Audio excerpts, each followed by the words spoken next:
মানুষের সাথে মিষ্টি ভাষায় কথা বলা এটাকে দুর্বলতা মনে করে। আমি আপনার সাথে মিষ্টি ভাষায় কথা বলছি, হেসে কথা বলছি, হ্যাঁ, এটাকে আমরা দুর্বলতা মনে করি। আল্লাহ রাসূল সাল্লাল্লাহু আলাইহি ওয়াসাল্লাম তিনি বলেছেন, হাদিসটি পাবেন তিরমিজির হাদিস, যে প্রতিটি ভালো কাজ হলো সাদাকা স্বরূপ, আর এক ভাইয়ের সঙ্গে আর এক ভাইয়ের হাসি মুখে সাক্ষাৎ হচ্ছে এটি গুরুত্বপূর্ণ ভালো কাজ। তো আমরা হাসি মুখে কথা বলাটাকে এটা দুর্বলতা মনে করি। ভাইজান আপনি কেমন আছেন?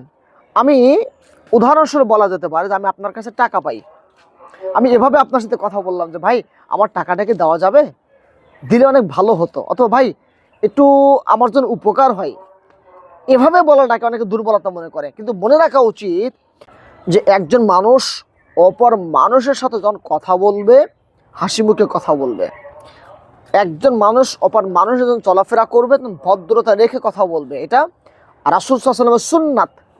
এই সুন্নাতটা যখন আমরা আদায় করতে যাই তখন মনে করে যে ও আমার কাছে দুর্বলতার মাধ্যমে এসেছে, ও আমার সাথে খুব ধীর স্থিরভাবে কথা বলছে, ও তো শক্তিশালী নয়।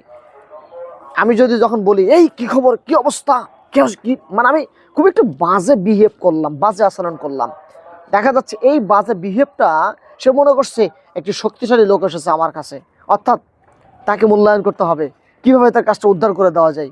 কিন্তু দেখা যাবে এটা সম্পূর্ণ সুন্নাহ বিরোধী। আমি যখন বলবো যে ভাই কেমন আছেন আপনি, আমি তো আপনার কাছে টাকা পাই, আমার দিলে অনেক উপকার হতো, এভাবেও বলছি না যে আমার টাকাটা দিতে হবে, এটাও বলছি না।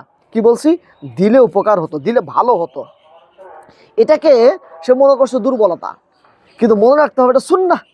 আমি হাসি মুখে কথা বলছি, আমি হাসি মুখে কথা বলছি যে ভাই প্লিজ আমাকে এই কাজটা আপনি কমপ্লিট করে দেন না। একজন মানুষ অপর মানুষকে যখন দেখছে তখন ধীরে স্থিরভাবে কথা বলছে, এটাকে যেন কোনোভাবে দুর্বলতা না মনে করি। মনে রাখতে হবে যে তিনি যখন সুন্নাহ মানছেন, তিনি যখন হাদিস মানছেন, আর আসলে সুন্নাহ মেনে যখন পথ পরিচালনা করছে, নিজেকে পরিচালনা করছে, মনে রাখবেন আপনি তাকে কষ্ট দিচ্ছেন মানে আপনি কিন্তু কিয়ামতের মাঠে কঠিনভাবে আপনাকে আল্লাহ তাআলা জবাবদিহির প্রদান করাবেন। এই জন্য হাসি মুখে কথা বলা, ধীর স্থিরভাবে কথা বলা মানুষ রাসূলের সুন্নাহ মানে এই মানুষগুলোকে আপনি ভয় পাবেন। কারণ তারা যদি আল্লাহকে সব বলে দেয়, আল্লাহকে যদি জানিয়ে দেয়, আপনার কর্কশ ব্যবহার যদি আল্লাহ দেখছেন, আর তিনি যদি কষ্ট পান, যদি জানিয়ে দেন, মনে রাখবেন আপনার জন্য সামনে কঠিন বিপদ অপেক্ষা করছে। এই জন্য সাবধান, ধীর স্থিরভাবে কথা বলা, হাসি মুখে কথা বলা মানুষকে আপনি ভয় পাবেন। কারণ তারা যখন কোনো কথা বলে রাসূল সুন্নাহ মেনে পথ পরিচালনা করে। এই জন্য কোনো মানুষকে কষ্ট দিবেন না। হাসি মুখে কথা বলা মানুষগুলা, ধীর স্থিরভাবে কথা বলা মানুষগুলাকে সম্মান করবেন, রেসপেক্ট করবেন। এগুলির মাধ্যমে কি হবে, আপনিও দেখবেন ইনশাআল্লাহ এক সময়ে কর্কশ ভাষা থেকে ফিরে এসে আপনিও একসময় নরম ভাষায় কথা বলা, হাসি মুখে কথা বলা মানুষদের কাতারে চলে আসবেন।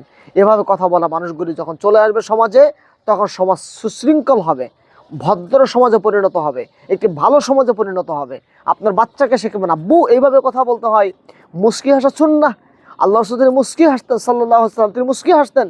আপনার সন্তানকে শেখাবেন, আপনার বাচ্চাকে শেখাবেন, দেখবেন ইনশাআল্লাহ তখন সমাজ, পুরো রাষ্ট্র, ব্যক্তি, পরিবার সবাই পরিবর্তন হয়ে যাবে ইনশাআল্লাহ। তাই আসুন আমরা কোরআন এবং সুন্নাহ মেনে পথ পরিচালনা করি, আর রাসূলের সুন্নাহকে নিজের জীবনে প্রত্যেকটা ক্ষেত্রে বাস্তবায়ন করি, আর এই সুন্নাহগুলি মানার মাধ্যমে নিজেকে সংশোধন করে আখিরাতে যেন আমরা জান্নাতুল ফেরদাউস অধিবাসী হতে পারি। আল্লাহ আমাদের সে তৌফিক দান করুন, আমিন। আসসালামু আলাইকুম ওয়া রাহমাতুল্লাহি ওয়া বারাকাতুহু।